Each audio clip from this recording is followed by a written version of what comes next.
ప్రజా సమస్యలపై పోరుబాట అంటూ జగన్మోహన్ రెడ్డి ఒక్కొక్క కార్యక్రమం అయితే చేస్తున్నాడు. మనం చూస్తే కనుక రైతు సమస్యల మీద పోరుబాట అన్నాడు. రేపు 27వ తారీఖు వచ్చేసరికి విద్యుత్ ఛార్జీల పెంపుపై పోరుబాట అంటున్నాడు. జనవరి 3వ తారీఖు వచ్చేసరికి ఏదైతే విద్యార్థులకు రావాల్సిన ఫీజు రియంబర్స్మెంట్ పై పోరుబాట అంటున్నాడు. ఎలా చూడాలంటారు ఈ పోరుబాటలని?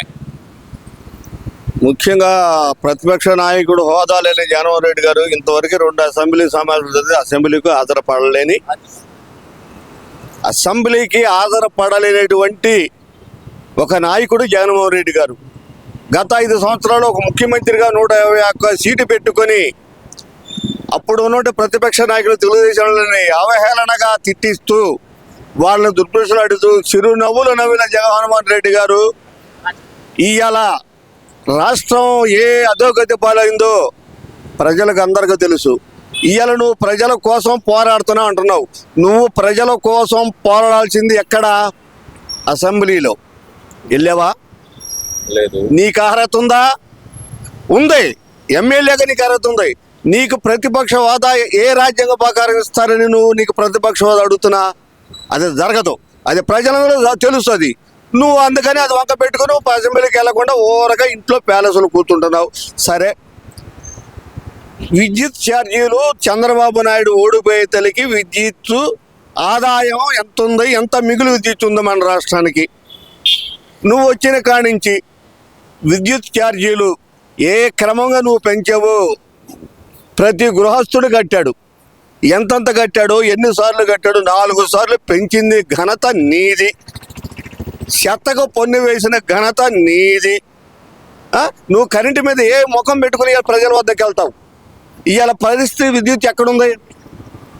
ఎంత అధోగతి పాలైంది. నీకు చంద్రబాబు నాయుడు దిగిపోయే ముందు విద్యుత్ మిగులు విద్యుత్ ఇచ్చేలేడు ప్రజలు. ఎందుకంటే ఎప్పుడైనా సరే మానవులకి ఒకటి ఉందండి, కడుపు నిండా అన్నం పెట్టినవాడు నువ్వు కాబట్టి పెట్టేవులే. వాడెవడు మాయమాట చెబుతాడు, ఏది నా దగ్గర మేకడ పెరుగు, వాడి దగ్గర మేకడ ఉండదు, పెరుగు ఉండదు. వెనదీసిన పాలు కనుక ఎట్టుంటాయో నీళ్ళుగా అట్టుండే మాటలు జగన్మోహన్ రెడ్డి గారి. ఆయన ఏం పలావ్ పెడతాను, పలావ్ పెడితే కనుక చంద్రబాబు నాయుడు బిర్యానీ పెడతా అన్నాడు. బిర్యానీ లేదు, పలావ్ లేదు. ప్రజల విస్తరంతా ఒత్తగా ఉందని చెప్పి మరి జగన్మోహన్ రెడ్డి చెబుతున్నాడుగా. నమ్మను జగన్మోహన్ రెడ్డి గారు అన్న క్యాంటీన్ కాడికి 5 రూపాయలకి ఏం పెడుతున్నాడు, ఎలాంటి భోజనం పెడుతున్నాడో, ఎలాంటి ఇడ్లీ ఇస్తున్నాడు, పేదవాడు ఎలా తింటున్నాడో. జగన్మోహన్ రెడ్డి గారు ఒక్కసారి అన్న క్యాంటీన్కి వచ్చి తింటే నిజంగానే ఆడ తప్పుంటే విమర్శించు, ఒప్పుకుందాం జగన్మోహన్ రెడ్డి గారు, దానికి ఒప్పుకుందాం. కరెంటుది అట్లా. రైతుల గురించి నువ్వు నీ ప్రభుత్వంలో రైతులు ఎన్ని ఆత్మహత్యలు జరిగింది ఒక్కసారి చెప్పు. ఏ ఏడు పంట పండింది? 5 సంవత్సరాల్లో మిర్చి పంట పండిందా? వరి ధాన్యాలు పండినయా? మళ్ళీ ఏ అపరాలు పండినాయి? ఒక్క చెప్పండి జగన్మోహన్ రెడ్డి గారు. పత్తి సరిగా పండిందా? ఏ పంట పండింది? ఎంతమంది రైతులు ఆత్మహత్య చేసుకున్నారు? ఇవాళ అధికమైన వర్షాలతో నదులు ఉన్న 5 సంవత్సరాల్లో నదులు ఎన్ని సంవత్సరాలు నిండినాయి? ఇప్పుడు మన మాజీ మంత్రి పర్యాటక శాఖ మంత్రి రోజా గారు మా జగనన్న వచ్చాడు, చిరునవ్వు జల్లులతో చిరుజల్లులు పడ్డాయి, ప్రశాంతమైన వాతావరణంలో మీటింగ్ జరుగుతుందండి. 3 సంవత్సరాలు ఒక్క నది నిండల. వచ్చిన ఒక్క వానికైనా నదులు కొట్టుకుపోయి 5 సంవత్సరాలు కట్టల. రైతులకు నీ వల్ల ఏం ఉపయోగం? నువ్వు రైతుల పక్షాన పోరాడతా. ఇవాళ రాష్ట్రంలో ఒక అటు శ్రీకాకుళం అటు మొన్న వచ్చిన తుఫాన్ తప్పితే ఇప్పుడు నెల్లూరు ఇతర దగ్గర ఇప్పుడు వాళ్ళు వేసేది పైర్లు దానివ పంట కానీ పొగాకు కానీ ఇవన్నీ ఇప్పుడు వేస్తారు. తక్కిన జిల్లాలో పంట ఎక్కడ దెబ్బతిందో ఒక్కసారి జగన్మోహన్ రెడ్డి గారు వచ్చి చూడండి కళ్ళతోటి. మెరదాట్లు కానీ మాగాని కానీ ఎవరు ప్రభుత్వంలో వానలు ఎక్కువ పడ్డాయి, ఎవరు ప్రభుత్వంలో నదులు నిండినాయి, ఎవరు ప్రభుత్వంలో పంటలు ఎక్కువ పడినాయి.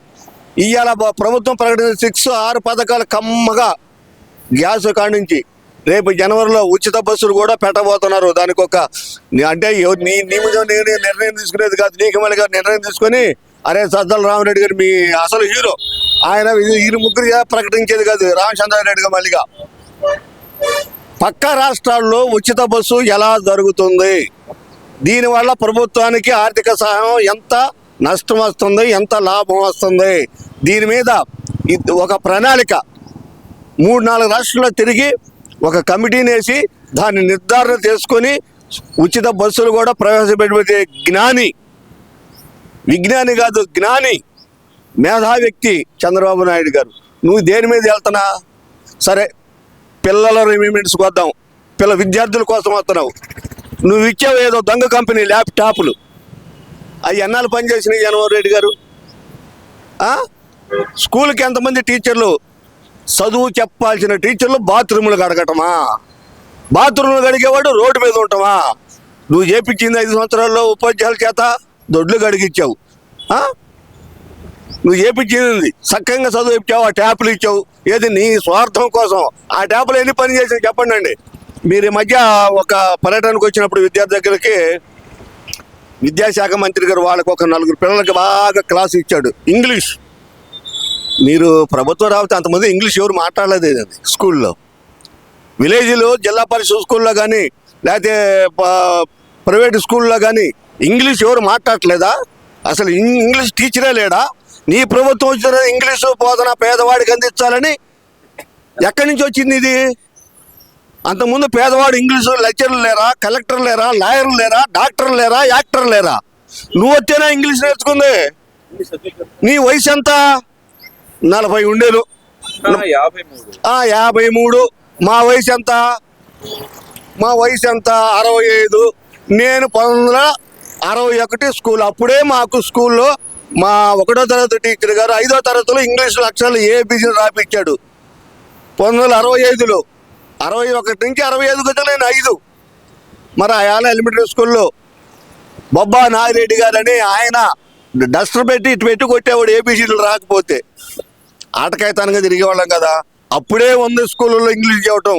నీవు నీ మృదంగం ఇదంతా ఇంగ్లీష్ పెడుతుంటే, ఇంగ్లీషు పేద విద్యార్థులకు నేర్పుతుంటే ఓర్చుకోలేని ప్రతిపక్షాలను దొమ్మ వదిలిపావు. మరి పేదలకు ఇవ్వాల్సిన బియ్యం నా వాడు పేరు నానిగాడు. అబ్బబ్బబ్బబ్బా వాడు మైకితే వాడు ఊకుదంపుడు. వాడు భార్య ఎక్కడుందో తెలియదు, నువ్వు ఎక్కడున్నావో తెలియదు, నీ కొడుకు ఎక్కడున్నాడో తెలియదు. విజయసాయి రెడ్డి గారు మాట్లాడుతాడు, చంద్రబాబు నాయుడు బతికి ఉంటే మీరు చంపుతారా? మీ వృత్తి అదిగా. జగన్మోహన్ రెడ్డి గారు మీ వృత్తి అదిగా. అంటే ప్రభుత్వం మీద వ్యతిరేకత పెంచండి, నేను జనవరి నుంచి జనంలోకి వస్తున్నాను, ప్రతి వారంలో 2 రోజులు అనేది జిల్లా కేంద్రాల్లో ఉంటానంటున్నాడు. ఈ వ్యతిరేకత పెంచండి అనే దాన్ని అసలు ఎలా చూడాలంటారు? ఇప్పుడు తక్కిన రోజులు ఏం చేస్తాడు ఈయన? ప్యాలెస్లో తప్పుడు కప్పుకుంటాడా? చెప్పు. అసలు ముందు వెళ్ళాల్సింది అసెంబ్లీకి. నిన్ను అసెంబ్లీకి వెళ్ళాలని కడపలో పులివెందులో నిన్ను ఎమ్మెల్యేగా గెలిపించారు, అది తక్కువ మెజార్టీ తోటి. వాళ్ళకి నేను చేయ ముందు నీ జిల్లాలో ఏం జరుగుతుందో చెప్పు. మున్సిపాలిటీ వాళ్ళు కార్పొరేటర్లు ఉండారా? అంటే మొన్న మారారు అనుకుంటారు. మారారుగా. ఎందుకు మారారు చెప్పు. నీ జోగి రమేష్ గారు ఏంది ముందాక నేను మర్చిపోయాను. విజయసాయి రెడ్డి గారు నువ్వు బతుకుంటే విజయసాయి రెడ్డి నీ కూతురు నీ అల్లుడు అన్న సముద్రంలో గోళ కట్టాలి, ఆక్రమించుకోవాలి. ప్రభుత్వ భూములు ఆక్రమించి అమ్ము తెంగారు, తాకట్లు పెట్టారు. నీ అల్లుడు ఆయన ఏదైందా కాకినాడ పోర్టులో చంద్రారెడ్డి ఏదో రెడ్డి గారు, పెద్దరెడ్డి గారు. ఈ కుంభకోణ ఆడున్నాడు చిత్తూరు తిరుపతి రామచంద్రారెడ్డి గారు.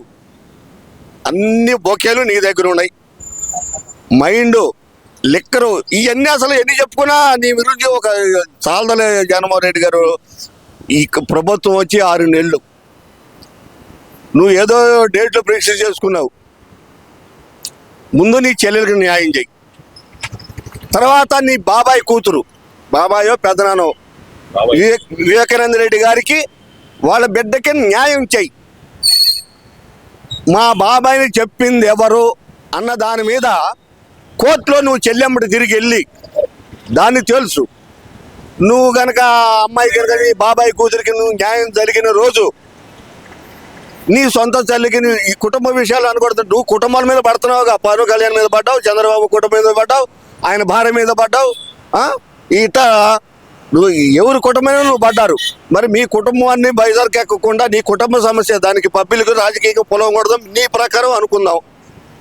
ఒక ప్రజానాయకుడివి ముందు నీ కుటుంబం ఇంత కలిసి రెచ్చగలవమంటారు. ఇదే సామెత. ఇంత గెలిస్తే రెచ్చగలవు. నువ్వు ఇంట్లో గెలవలేవు. నువ్వు ఇంట్లో పరిష్కారం చేయి, నీతివంతుడివి. అప్పుడు రా ప్రజల దగ్గరికి, ప్రజల పోరాటం చేయి. ముందు అసెంబ్లీకి పో జగన్మోహన్ రెడ్డి గారు. మేము కోరుకునేది అసెంబ్లీలోకి వెళ్ళి ప్రజల సమస్యలు నెక్స్ట్ అసెంబ్లీలో నీ వాయిస్ వినిపించు. ఇంతకుముందు నవ్వుతో కూర్చున్నావుగా, ఆ నవ్వు ఇప్పుడు నీకు ధన్యవాదాలు తెలుపుతాం.